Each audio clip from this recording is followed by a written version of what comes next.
Daisy, the diesel railcar, runs along Thomas's branch line and up to Harwick past Duck's branch line. She can be quite a snooty, sassy engine if asked too much. Daisy woke up one morning to first see her coach. "How indignant of me to pull such a thing like that!" Daisy spluttered. "My fitter says I'm forbidden to pull anything at all." No one said a word. "And there's another thing," she continued. "It makes me look like I'm a diesel tender engine, especially also looking like that feeble futuristic rubbish." Connor felt insulted. "Excuse me, ma'am," she asked. "I don't get made fun of for my coaches having the same looks as me. I think for what make me unique." "Pah!" Daisy scoffed as she angrily went to collect her coach.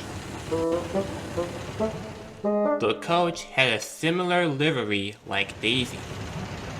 She biffed into the coach roughly. "Careful now," the driver demanded. "It's brand new. You don't want to damage it." When the passengers boarded her and the coach, the whistle blew and she departed. It was a slightly heavy journey, which made Daisy feel uncomfortable. "I shan't have to pull it! I shan't have to pull it!" she groaned.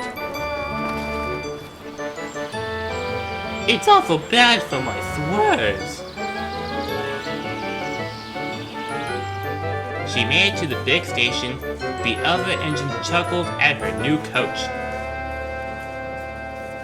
Daisy felt embarrassed. Rebecca was the only engine at the station who didn't laugh with the others. "Ignore them," Rebecca tried to comfort Daisy.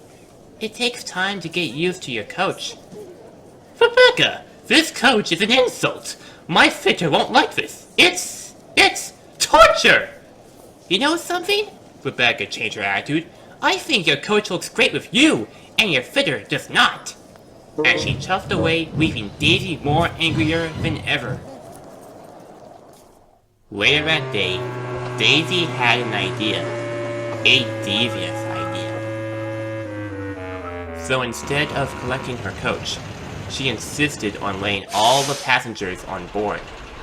"Where's your coach?" asked the station master. "My coach needs polishing," she excused. "If it does, I'll be late and I won't please anyone." "But your coach is in better shape. It doesn't need any polishing yet." "It needs extra polishing while I'm away. So, we're working on it after I leave." "Okay, Snooty," her driver settled her down. "We'll try to fit as many passengers in." Daisy's plan had worked. When there were no more seats left available, she insisted the rest of the passengers squeeze inside. When she left, it was very difficult to get a running start. She slipped on the rails fiercely. "I've got this! I got this!" she strained. Unlike carrying her coach, fitting that many passengers solely inside her was worse. She continued to strain painfully until Daisy's springs have sprung. "Aye!" she shrieked. "That's done it," said her driver unfortunately. "If you hadn't complained about your coach and just had it the way it was, then this wouldn't have happened." Her driver went to find a nearby telephone. He stopped by Mrs. Kindly's to borrow the telephone for emergencies. Percy had to back her up to the sheds. Sir Topham Hatt was not happy. "You should know better to use your coach beyond your capacity, not against it," he scolded. "But sir, Everyone thinks that I'm Kana, Daisy complained. I heard Engine say you remarked over her. I demand you to apologize to her after you have your sprains be mended. Daisy felt glum.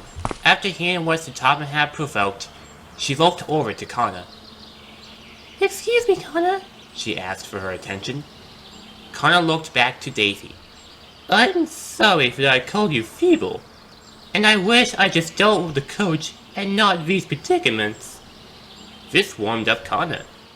I also dealt with a similar predicament akin to yours. You did? Asked Daisy. It was my first time on the railway in Japan, and Kana told her story. I think your coach looks really useful when you carry more passengers. Daisy smiled. Although she felt unusual with it, she was happy she had a new friend to relate